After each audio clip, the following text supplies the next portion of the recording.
ಅಡಿಯದನ್ನೇ ಹತ್ತಿ ಎಳೆದೋರಿಗೆ 15 ಅಡಿಯ ಗೋಡೆ ಧುಮುಕೋದು ಕಷ್ಟವೇ. ಮೂರನೆಯ ಗೋಡೆ ಕೇವಲ 4 ಅಡಿ ಎತ್ತರದ ಕಾಂಪೌಂಡು.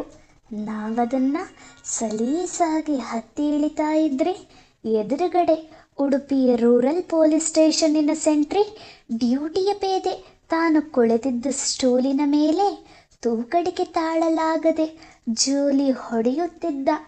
ಜೈಲಿನಿಂದ ಹೊರಬಿದ್ದವರೇ ಉದ್ಯಾವರದ ಕಡೆ ಬೀಸಾಗಿ ನಡೆಯತೊಡಗಿದೆವು. ಅದರಲ್ಲಿ ಯಾವ ತೊಂದರೆಯೂ ಇರಲಿಲ್ಲ. ಮಟ್ಟಸವಾದ ಹೈವೇ ರಸ್ತೆ. ನಾವು ಕೈ ತೋರಿಸಿದಾಗ ದಾರಿಯಲ್ಲಿ ಯಾವನಾದರೂ ಪಾಪ ಅಂದುಕೊಂಡು ಕಾರು ನಿಲ್ಲಿಸದಿದ್ದರೆ ಅಷ್ಟೇ ಬಹುಶಃ ನಮ್ಮ ಕೈಗಳಲ್ಲಿ 7ನೇ ಕೊಲೆ ಆಗಿ ಹೋಗುತ್ತಿತ್ತು. ಆದರೆ ಯಾವ ಕಾರು ನಿಲ್ಲಲಿಲ್ಲ. ಉದ್ಯಾವರದಿಂದ ಲಾರಿಯೊಂದನ್ನು ಹತ್ತಿಕೊಂಡು ಸೀದಾ ಮಂಗಳೂರಿಗೆ ತಲುಪಿದಾಗ ನಿಚ್ಚಳವಾಗಿ ಬೆಳಕು ಹರಿದಿತ್ತು. ಸುಮಾರು 6:50 ಬೆಳಗು. ಲಾರಿಯಿಂದ ಇಳಿದು ಮಂಗಳೂರಿನ ಹಂಪನಕಟ್ಟ ಪ್ರದೇಶದಲ್ಲಿ ನಿಂತಾಗ ಇದ್ದಕ್ಕಿದ್ದಂತೆ ಏನೋ ದಿಗಿಲು.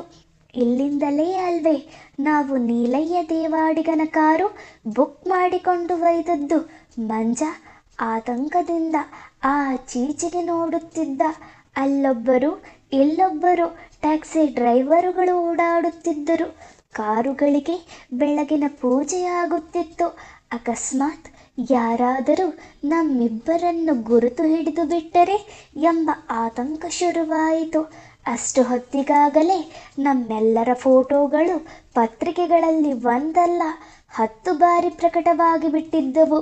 ಹಂಪನಕಟ್ಟದಿಂದ ಬದುಕಿ ಹೊರಬಿದ್ದರೇನೆ ಜೈಲ್ ಎಸ್ಕೇಪಿಗೊಂದು ಸಾರ್ಥಕ ಅನ್ನಿಸಿತು.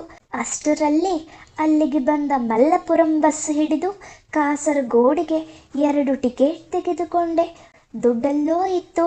ಮಂಜ ಪ್ಯಾದೆ ಅಂತ ಕೇಳಿದ. ಜೈಲಿನ ಜೀವನಕ್ಕೆ ಹೊಂದಿಕೊಳ್ಳುವುದೆಂದರೆ ಸುಮ್ಮನೆ ಬ್ಯಾರಕ್ಗಳಲ್ಲಿ ಸೆಲ್ಗಳಲ್ಲಿ ಮುದುರಿ ಮಲಗಿ ಕಾಲ ನೂಕುವುದಲ್ಲ ರವಿ ಸರ್. ಮನುಷ್ಯನ ಮನಸ್ಸು ಪ್ರತಿ ನಿಮಿಷವೂ ಸ್ವಾತಂತ್ರ್ಯಕ್ಕಾಗಿ ಚಡಪಡಿಸುತ್ತಾ ಇರ್ತದೆ. 12.5 ವರ್ಷ ಜೈಲು ಶಿಕ್ಷೆ ಅನುಭವಿಸಿದವನು ನಾನು. ಸುಮ್ಮನೆ ಮಾತಲ್ಲ.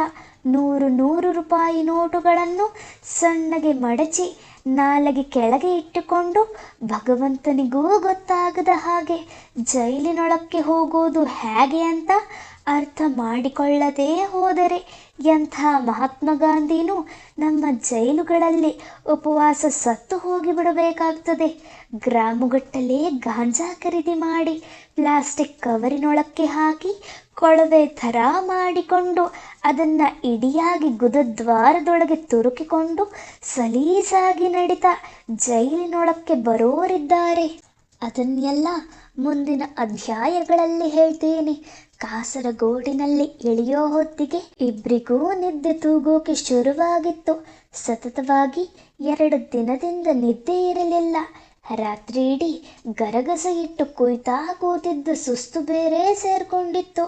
ಹಿಂದು ಮುಂದು ಯೋಚನೆಯೂ ಮಾಡದೆ ಕಾಸರಗೋಡು ಬಸ್ ಸ್ಟ್ಯಾಂಡ್ ಹತ್ತಿರವೇ ಒಂದು ಪುಟಾಣಿ ಗಲ್ಲಿಯೊಳಗಿದ್ದ ಸೌದಿಯಾ ಅನ್ನೋ ಲಾಡ್ಜಿನೊಳಕ್ಕೆ ನಡೆದು ಬಿಟ್ಟೆವು. ಅಲ್ಲೊಂದು ರೂಮು ಹಿಡಿದು ಯಥಾಪ್ರಕಾರ ಬಟ್ಟೆ ಬೆಚ್ಚಿ ಹಾಕಿ ಮೈ ಮರೆತು ಮಲಗಿಬಿಟ್ಟೆವು. ಈ ಬಾರಿ ಮಾತ್ರ ಮಂಜನಿಗೆ ಸರಿಯಾಗಿಯೇ ಎಚ್ಚರಿಸಿದ್ದೆ. ಯಾರೇ ಬಂದು ಬಾಗಿಲು ತಟ್ಟಿದರೂ ಪ್ಯಾದ ಥರ ಹೋಗಿ ಚಿಲಕ ತೆಗಿಬೇಡ, ಮೊದಲು ನನ್ನನ್ನು ಎಬ್ಬಿಸು. ನನ್ನ ಮಾತು ಮುಗಿಯೋಕೆ ಮೊದಲೇ ಮಂಜ ಗೊರಕೆ ಹೊಡೆಯತೊಡಗಿದ್ದ. ಅತ್ತ ಉಡುಪಿ ಸಬ್ ಜೈಲಿನಲ್ಲಿ ಆ ಹೊತ್ತಿಗಾಗಲೇ ಅಲ್ಲೋಲ ಕಲ್ಲೋಲವಾಗಿ ಬಿಟ್ಟಿತು. 6 ಕೊಲೆ ಮಾಡಿದ ಭಯಾನಕ ಪಾತಕಿಗಳಿಬ್ಬರು ಸಬ್ ಜೈಲಿನಿಂದ ಪರಾರಿಯಾಗುವುದೆಂದರೆ ಸುಮ್ಮನೆ ಸಂಗತಿಯಲ್ಲ.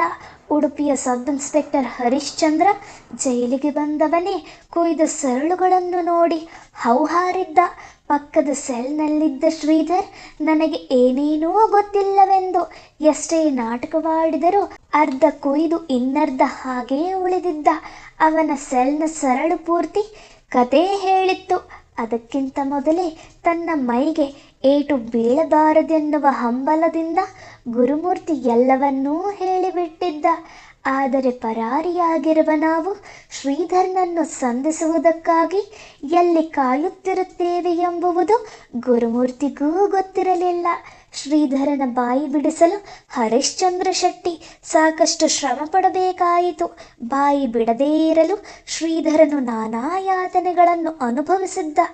ಆದರೂ ಮನುಷ್ಯನ ದೇಹಕ್ಕೊಂದು ಮಿತಿ ಇರುತ್ತದಲ್ಲವೇ? ಲಾಕಪ್ಪಿನಲ್ಲಿ ಎಚ್ಚರ ತಪ್ಪಿ ನೆಲಕ್ಕೆ ಬೀಳುವ ಮುನ್ನ ಶ್ರೀಧರ್ ಬಡಬಡಿಸಿದ್ದ, ಇವತ್ತು ಸಾಯಂಕಾಲ ಕಾಸರಗೋಡಿನಲ್ಲಿ ಕಾಯ್ತಾ ಇರ್ತಾರೆ. ಬಸ್ ಸ್ಟ್ಯಾಂಡ್ ಹತ್ರ ಕಾಸರಗೋಡಿಗೆ ಧಾವಿಸಿ ಬಂದಿದ್ದ. ನಾವು ಸೌದಿಯ ಹೋಟೆಲಿನ ಕೋಣೆಯಲ್ಲಿ ಮಲಗಿ ಗಡದ್ದಾಗಿ ನಿದ್ರೆ ಮಾಡುತ್ತಲೇ ಇದ್ದೆವು.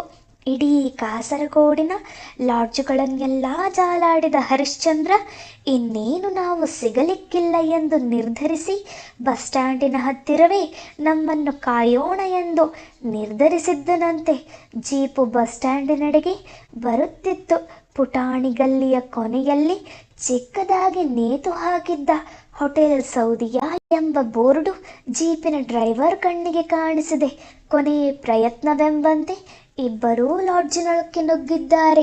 ಪ್ರತಿ ಚಿಕ್ಕ ವಿಷಯಗಳಲ್ಲೂ ಎಚ್ಚರಿಕೆ ವಹಿಸುತ್ತಿದ್ದ ನಾನು ಅವತ್ತು ನಿದ್ದೆ ಮಂಪರಿನಲ್ಲಿ ಬಹು ದೊಡ್ಡ ತಪ್ಪು ಮಾಡಿದ್ದೆ. ತಪ್ಪು ಹೆಸರನ್ನೇನೋ ಬರೆಸಿದ್ದೆ. ಆದರೆ ಲಾಡ್ಜಿನ ರಿಜಿಸ್ಟರ್ನಲ್ಲಿ ಊರು ಹೆಸರು ಬರೆಸುವಾಗ ಬೆಂಗಳೂರು ಅಂತ ಬರೆಸಿಬಿಟ್ಟಿದ್ದೆ. ಹರಿಶ್ಚಂದ್ರ ತಡ ಮಾಡಲೇ ಇಲ್ಲ.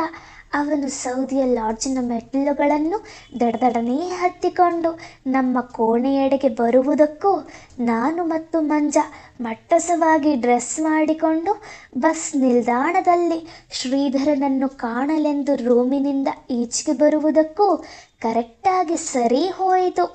ಮೈಸೂರು ನ್ಯಾಯಾಲಯದಿಂದ ಮೊದಲ ಬಾರಿಗೆ ನಮ್ಮನ್ನು ಇನ್ಸ್ಪೆಕ್ಟರ್ ಜನಾರ್ದನ್ ಶೆಟ್ಟಿ ತಮ್ಮ ಕಸ್ಟಡಿಗೆ ತೆಗೆದುಕೊಂಡಿದ್ದಾಗ ಈ ಹರಿಶ್ಚಂದ್ರ ಅವರ ಜೊತೆಯಲ್ಲೇ ಇದ್ದನಲ್ಲ. ನಮ್ಮಿಬ್ಬರನ್ನು ಚೆನ್ನಾಗಿ ನೋಡಿದ್ದ. ಸೌದಿಯಾದಲ್ಲಿ ನಮ್ಮ ಮುಖ ನೋಡಿದವನೇ ಸೊಂಟದಿಂದ ಸರ್ವಿಸ್ ರಿವಾಲ್ವರ್ ಈಚೆಗೆಳೆದು ಸಣ್ಣಗೆ ಒಮ್ಮೆ ಕೆಮ್ಮಿದ ಅಷ್ಟೆ. ಕದಲಿದರೆ ಏನಾದಿತೆಂಬುದು ನಮಗೂ ಗೊತ್ತಿತ್ತು. ಸುಮ್ಮನೆ ನಿಂತು ಬಿಟ್ಟೆವು. ಆಗಸ್ಟ್ 15ರ ಸ್ವಾತಂತ್ರ್ಯೋತ್ಸವಕ್ಕಿನ್ನು 3 ದಿನವಿದ್ದಂತೆಯೇ ಆಗಸ್ಟ್ 11ರ ಸಂಜೆ 4:30 ನಾವು 2ನೇ ಬಾರಿಗೆ ಬಂಧಿತರಾಗಿದ್ದೆವು. ಅಷ್ಟಾದರೂ ಮಂಜ ಕ್ಯಾಶುವಲ್ ಆಗೇ ಇದ್ದ. ಆದರೆ ಕಾಸರಗೋಡಿನಿಂದ ಹೊರಟ ಜೀಪಿನಲ್ಲಿ ಕೈ ಕಾಲುಗಳಿಗೆ ಕೋಳ ಹಾಕಿಕೊಂಡು ಕುಳಿತಿದ್ದು ನನ್ನಲ್ಲಿ ಬದುಕುವ ಆಸೆಯೇ ಸತ್ತು ಹೋದಂತಾಗಿತ್ತು. ನನಗಿನ್ನು ಮರಣದಂಡನೆಯೇ ದಾರಿ ಅನ್ನಿಸಿಬಿಟ್ಟಿತ್ತು. ಮತ್ತೆ ಜೈಲಿನಿಂದ ಎಸ್ಕೇಪ್ ಆಗುವ ಅವಕಾಶ ಈ ಜನ್ಮದಲ್ಲಿ ಸಿಗಲಾರದು. ನನ್ನನ್ನು ಇನ್ನು ಯಾವ ಪೊಲೀಸ್ ಅಧಿಕಾರಿಯೂ ಯಾವ ಜೈಲ ಸಿಬ್ಬಂದಿಯವರೂ ನಂಬುವುದಿಲ್ಲ. ಉಜ್ಜೆ ಹೊಯ್ದು ಬರುತ್ತೇನೆಂದರೂ ಕಾಲಿನ ಕೋಳ ಬಿಚ್ಚುವುದಿಲ್ಲ. This is the end. ಇನ್ನು ಎಲ್ಲಿಂದಾಚೆಗೆ ದಾರಿಗಳೇ ಇಲ್ಲ. ಇವರು ನನ್ನನ್ನು ನೇಣುಗಂಬಕ್ಕೆ ಹತ್ತಿಸಿಯೇ ತಮ್ಮ ಯೂನಿಫಾರ್ಮ್ ಬಿಚ್ಚುವುದು ಅನ್ನಿಸಿಬಿಟ್ಟಿತು. ಅದೆಲ್ಲ ಸ್ವಲ್ಪ ಹೊತ್ತಿನ ಚಟುವಟಿಕೆ. ಉಡುಪಿ ಪೊಲೀಸ್ ಠಾಣೆ ತಲುಪಿದ 10 ನಿಮಿಷಗಳ ನಂತರ ಎಸ್ಕೇಪ್ನ ಕತೆ ಹಾಳಾಗಲಿ. ಈ ಪೊಲೀಸರಿಂದ ಬಚಾವಾಗಿ ನೇಣುಗಂಬ ಹತ್ತಿದರೆ ಅದೇ ಪುಣ್ಯ ಅನ್ನಿಸತೊಡಗಿತು. ಅಂಥ ಯಾತನೆ ಕೊಟ್ಟು ಬಿಟ್ಟ ಹರಿಶ್ಚಂದ್ರ. ಪೊಲೀಸರು ಕೊಡುವ ಶಿಕ್ಷೆಗಳು ನನಗೆ ಹೊಸವೇನಲ್ಲ. ಆದರೆ ಹರಿಶ್ಚಂದ್ರನ ಮೆಥಡ್ ಮಾತ್ರ ಭಯಂಕರವಾಗಿತ್ತು. ಆತ ಲಾಠಿ ಮುಟ್ಟಲಿಲ್ಲ, ಹಗ್ಗ ಹಾಕಲಿಲ್ಲ, ತೊಡೆಗೆ ಒನಕೆ ಹಾಕಿ ಉಜ್ಜಲಿಲ್ಲ. ಜೀಪಿನಿಂದ ಇಳಿಸಿ ಒಳಕ್ಕೆ ಕರೆದೊಯ್ದವನೇ ನಮ್ಮಿಬ್ಬರ ಬಟ್ಟೆಗಳನ್ನು ಬಿಚ್ಚಿಸಿ ಕಟ್ಟು ಮಸ್ತಾದ 2 ಪೇದೆಗಳನ್ನು ಕರೆಸಿದ. ಕೆಲಸ ಶುರು ಮಾಡಿದ. ಎಲ್ಲ ಸೇರಿದರೆ 45 ನಿಮಿಷ. ರವಿ ಸರ್ ಹಿಂದೆ ಮೈಸೂರಿನ ಸುರೇಶ್ ಕೈಯಲ್ಲಿ ದಿನಗಟ್ಟಲೇ ತಿಂದ ಹೊಡೆತಗಳೇ ಅಲ್ಲ ಅನ್ನಿಸುವಂತೆ ಮಾಡಿಬಿಟ್ಟ ಪಾಪಿ. ಅವನಿಗೆ ಮನುಷ್ಯರನ್ನ ಬರಿಗೈಯಲ್ಲೇ ಗುದ್ದಿ ಹಣ್ಣು ಮಾಡಿಬಿಡುವ ವಿಚಿತ್ರ ಕಲೆ ಗೊತ್ತಿದೆ. ಒಂದೇ ಸಮನೆ ನನ್ನನ್ನು ಹಿಡಿದು ಗೊದ್ದತೊಡಗಿದ. ನಿಶ್ಚಿತ ಜಾಗ ಬಿಟ್ಟು ಬೇರೆ ಜಾಗಕ್ಕೆ ಅಪ್ಪಿ ತಪ್ಪಿಯೂ ಗುದ್ದಲಿಲ್ಲ. ಸತತವಾಗಿ 45 ನಿಮಿಷ ಗುದ್ದಿದರೂ ನನ್ನ ದೇಹದಿಂದ ಒಂದೇ ಒಂದು ಹನಿ ರಕ್ತ ಜಿನುಗಲಿಲ್ಲ. ಯಾವ ಭಾಗವೂ ಊದಿಕೊಳ್ಳಲಿಲ್ಲ. ಆದರೆ 45 ನಿಮಿಷಗಳ ನಂತರ ನಾನು ತುಂಬ ಹೊತ್ತು ಮೈಯನ್ನು ಕದಲಿಸಲು ಆಗದೆ ಹೆಣದಂತೆ ಮಲಗಿಬಿಟ್ಟಿದ್ದೆ. ಹರಿಶ್ಚಂದ್ರನ ಮುಷ್ಟಿಗಳು ಕಬ್ಬಿಣದಿಂದ ಮಾಡಿದಂತಿದ್ದವು. ಮೊಣಕಾಲ ಚಿಪ್ಪುಗಳು ಕಬ್ಬಿಣದ ಸಲಾಕೆಗಳಂತಿದ್ದವು. ಹೊಟ್ಟೆಗೆ, ಬೆನ್ನಿಗೆ, ತೊಡೆಗಳಿಗೆ ಅವನು ಗುದ್ದುತ್ತಿದ್ದರೆ ಸಣ್ಣಗೆ ಚಿತ್ಕರಿಸಲೂ ಆಗದವನಂತೆ ನೆಲಕ್ಕೆ ಉರುಳಿ ಬಿಡುತ್ತಿದ್ದೆ. ಬೋರಲು ಬಿದ್ದವನನ್ನು ಎತ್ತಿ ನಿಲ್ಲಿಸಿ ಕತ್ತಿನ ಹಿಂಭಾಗಕ್ಕೊಂದು ಗುದ್ದಿದ ನೋಡಿ ಸರಿಯಾಗಿ 4 ನಿಮಿಷ ಕಣ್ಣುಗಳಿಗೆ ಕತ್ತಲೇ ಬಂದು ಬಿಟ್ಟಿತು. ಹಾಡ ಹಗಲೇ ಕಣ್ಣಿಗೆ ನಕ್ಷತ್ರಗಳು ಗೋಚರಿಸಿದ್ದವು. 45 ನಿಮಿಷಗಳೊಳಗಾಗಿ ನಮ್ಮಿಬ್ಬರನ್ನು ಹಾಗೆ ಹಿಂಡಿ ಹಿಪ್ಪಿ ಮಾಡಿ ಹಾಕಿದ ಹರಿಶ್ಚಂದ್ರ ಅವತ್ತೇ ರಾತ್ರಿ ಪಕ್ಕಾ ಬಂದೋಬಸ್ತಿನೊಂದಿಗೆ ನಮ್ಮಿಬ್ಬರನ್ನು ಮೈಸೂರಿಗೆ ಕಳಿಸಿ ಕೈ ತೊಳೆದುಕೊಂಡೇ ಬಿಟ್ಟ. ಅಫ್ಕೋರ್ಸ್ ಹರಿಶ್ಚಂದ್ರ ಗುದ್ದಿದ ಪ್ರತಿ ಗುದ್ದಿಗೂ ನಾನು ಕಂದಾಯ ವಸೂಲಿ ಮಾಡಿದೆ ಅಂತಿಟ್ಕೊಳ್ಳಿ.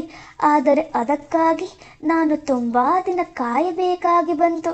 ಮುಂದೊಂದು ದಿನ ಇದೇ ಹರಿಶ್ಚಂದ್ರ ನನ್ನೆದುರಿಗೆ ಉಗುಳು ನುಂಗುತ್ತಾ ವ್ಯಾಧಿಯಂತ ನಿಲ್ಲಬೇಕಾದ ಸಂದರ್ಭ ಬಂದೇ ಬರುತ್ತದೆಂದು ನನ್ನ ಒಳಮನಸ್ಸು ಹೇಳುತ್ತಿತ್ತು.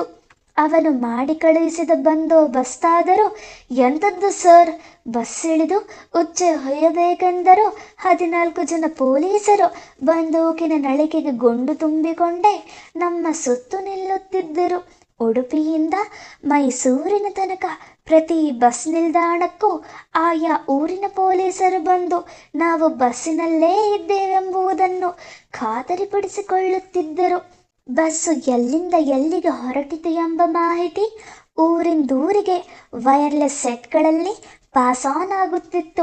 ಎಲ್ಲಕ್ಕಿಂತ ಆಶ್ಚರ್ಯವಾದದ್ದೆಂದರೆ ನಾವು ಹೊರಟಿದ್ದ ಬಸ್ಸು ಮೈಸೂರಿಗೆ ತಲುಪಿದ ಮೇಲೆ ನೆಟ್ಟಗೆ ಬಸ್ ನಿಲ್ದಾಣಕ್ಕೆ ಹೋಗದೆ ಇತರೆ ಪ್ರಯಾಣಿಕರ ಸಮೇತ ಮೈಸೂರಿನ ಜೈಲಿನ ಬಾಗಿಲಿಗೆ ಬಂದು ನಿಂತಾಗ ಇಡೀ ಜೈಲಿನ ಸಿಬ್ಬಂದಿ ನಮ್ಮನ್ನು ರಿಸೀವ್ ಮಾಡಿಕೊಳ್ಳುವುದಕ್ಕಾಗಿ ಜೈಲಿನ ಬಾಗಿಲಲ್ಲೇ ಕಾದಿತ್ತು. ಒಳಗೆ 100 ಕೈದಿಗಳು ಕಾದಿದ್ದರು. ಅವತ್ತು ನಮಗೆ 2ನೇ ರಿಪೇರಿ ಆಗಲಿದೆ ಎಂಬುದನ್ನು ಖಚಿತಪಡಿಸಿಕೊಂಡೇ ಕೊಂಡೊತ್ತ ಜೈಲಿನೊಳಕ್ಕೆ ನಡೆದವು. ಆಗ ಗೊತ್ತಾಯಿತು ನಮಗೆ, ಇನ್ನು ಜೈಲಿನೊಳಕ್ಕೆ ನಾವು ನಮ್ಮ ದೇಹಗಳ ಹೊರತಾಗಿ ಬೇರೇನನ್ನು ಕೊಂಡೊಯ್ಯಲು ಸಾಧ್ಯವಿಲ್ಲ ಎಂಬುದು ಸತ್ಯ.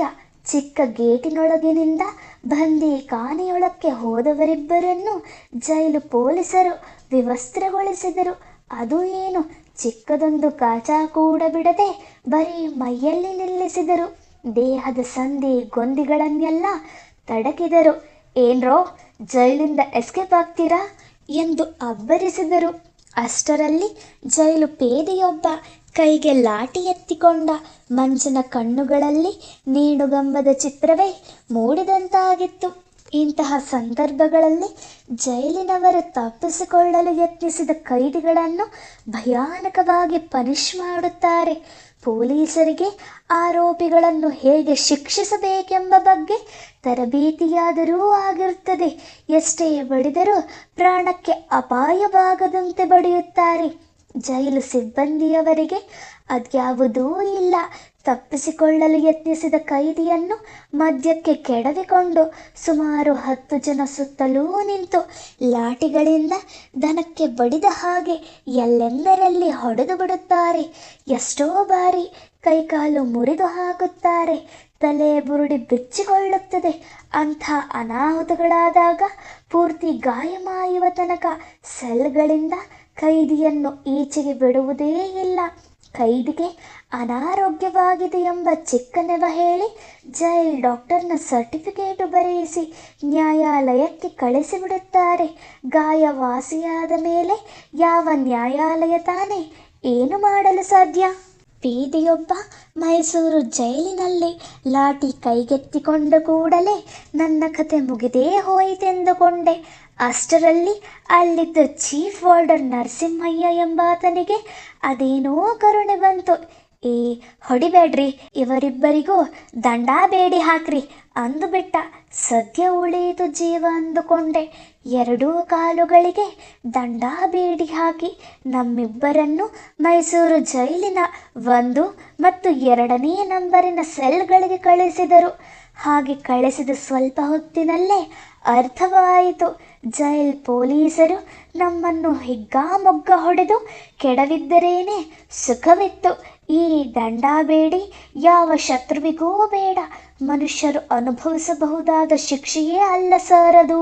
ಸಾಮಾನ್ಯವಾಗಿ ಒಮ್ಮೆ ಜೈಲಿಂದ ತಪ್ಪಿಸಿಕೊಂಡ ಖೈದಿಗಳಿಗೆ 4 ತರಹದ ಬೇಡಿಗಳನ್ನು ಹಾಕುತ್ತಾರೆ. ಮೊದಲನೆಯದನ್ನು ಸಿಂಗಲ್ ಬೇಡಿ ಅಂತಾರೆ. ತುಂಬ ಸರಳವಾದ ಶಿಕ್ಷೆಯದು.